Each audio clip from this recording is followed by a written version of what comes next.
Ano sabi mo? Sabi ko, diba, na magtampo ka ng magtampo basta hindi siya kilala ko ulit pa rin. Maya-maya pa pumunta sa CR si Maymay at Kisses para tuluyang mag-ayos. Bakit ka?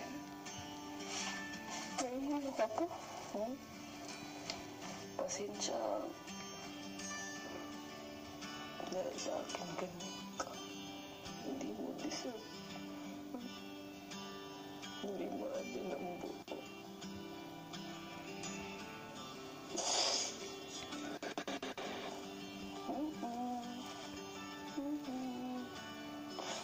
Si Kisses sinabi na rin ang saloobin kay Maymay sa girls' bedroom.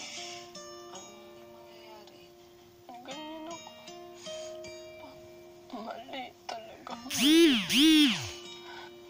Dapat hindi ako natatakot na mawala sa akin yung mga tao sa buhay ko. Kasi kung gusto talaga nila magstay, di magsastay sila. Kasi ako, parang pag love ko yung tao, parang hindi ako nag-iisip. Baka baguhin ko yun. Hindi po tampang.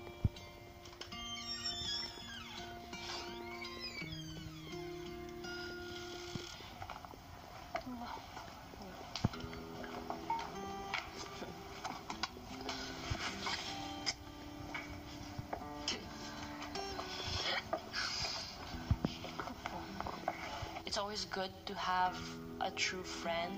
And when I see Kisses and Maymay, I find it super cute. I love how they're so tight with each other. They really show what true friendship is all about.